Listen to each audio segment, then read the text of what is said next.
Assalamualaikum warahmatullahi wabarakatuh. Sahabat YouTube Bang Raju Channel yang dirahmati Allah, pada kesempatan ini kita akan membahas tentang kisah Syekh Abdul Qadir Al-Jailani bertemu dengan Nabi Khidir. Syekh Abdul Qadir Al-Jailani bertemu Nabi Khidir beberapa kali, di antaranya waktu berangkat ke kota Baghdad untuk menuntut ilmu. Dalam buku Samsul Ma'arif yang berjudul Berguru pada Sultanul Aulia, kisah dan hikmah dari Syekh Abdul Qadir Al-Jailani, sang pemimpin para wali, diceritakan dua riwayat pertemuan Syekh Abdul Qadir Al-Jailani dengan Nabi Khidir alaihissalam. Pertama adalah riwayat pertemuan Syekh Abdul Qadir Al-Jailani dengan Nabi Khidir alaihissalam saat beliau mau memasuki kota Baghdad. Kedua adalah riwayat pertemuan Syekh Abdul Qadir Al-Jailani dengan Nabi Khidir alaihissalam di sungai Oxus.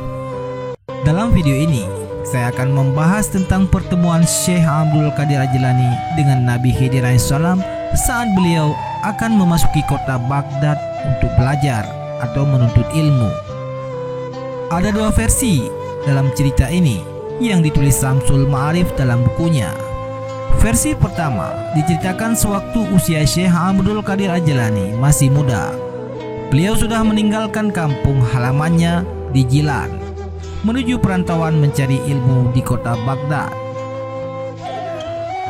Saat mau memasuki kota Baghdad, tiba-tiba Nabi Khidir muncul lantas berkata, "Aku tak mempunyai perintah dari Allah Subhanahu wa Ta'ala untuk mengizinkanmu masuk ke kota Baghdad sampai 7 tahun ke depan." Setelah berkata demikian, tentunya Nabi Khidir pun pergi entah kemana. Syekh Abdul Qadir Al-Jailani pun tak memasuki kota Baghdad. Beliau masih menetap di dekat sungai Tigris selama 7 tahun. Selama itu beliau hanya makan sayur-sayuran seadanya. Hingga suatu malam ada suara yang menyuruhnya, "Hai Abdul Qadir, masuklah ke kota Baghdad." Maka esok harinya beliau pun memasuki kota Baghdad. Untuk versi yang kedua, ceritanya sama dengan pertama, namun ada beberapa perbedaan.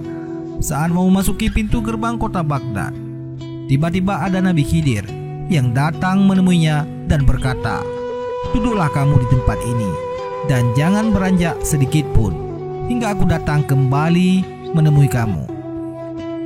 Syekh Abdul Qadir Jailani pun tinggal di puing-puing kota Madain, Persia selama 3 tahun. Pada tahun pertama, Nabi Khidir alaihissalam datang menemuinya lantas berkata, "Teruskan saja tinggal di tempat ini sampai aku datang lagi menjengukmu ke sini." Selama masa menunggu itu, Syekh Abdul Qadir hanya memakan sayur-sayuran seadanya. Beliau pun banyak melakukan ibadah kepada Allah Subhanahu wa Ta'ala. Konon, pada tahun pertama, beliau hanya makan sayur-sayuran saja tanpa minum. Tahun kedua, beliau hanya minum saja tanpa makan. Dan di tahun ketiga, beliau sudah bisa bertahan tanpa makan dan tanpa minum. Kedua versi cerita di atas sebenarnya merupakan satu kisah, namun sudah menjadi perbedaan redaksi dalam perjalanan riwayatnya. Intinya, baik versi pertama atau kedua sama-sama menceritakan perihal pertemuan Syekh Abdul Qadir Jailani dengan Nabi Khidir alaihissalam saat beliau mau menuntut ilmu di kota Baghdad. Sebagian kalangan umat muslim tak setuju dengan kisah-kisah karamah semacam ini, apalagi seputar pola makan Syekh Abdul Qadir Jailani yang konon tahun pertama hanya makan sayur, tahun kedua hanya minum, dan tahun ketiga tanpa makan dan tanpa minum. Bagi sebagian kalangan, itu dianggap hal yang tahayul dan khurafat. Padahal, kalau mau melihat dari kacamata hikmah sebenarnya, cerita itu menggambarkan bagaimana mujahadah dan perjuangan Syekh Abdul Qadir Al-Jailani pada fase awal menuntut ilmu. Kalau melihat dari kacamata ini, maka kisah pertemuan Syekh Abdul Qadir Al-Jailani dan Nabi Khidir alaihissalam akan memberikan dampak yang positif bagi umat muslim, di mana dalam perjuangan menuntut ilmu, seorang pelajar harus senantiasa berjuang dan berusaha untuk tak kalah dengan serba keterbatasan hidup.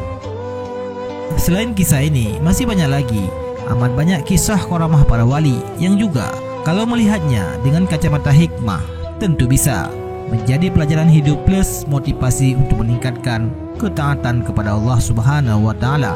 Wallahu a'lam bishawab.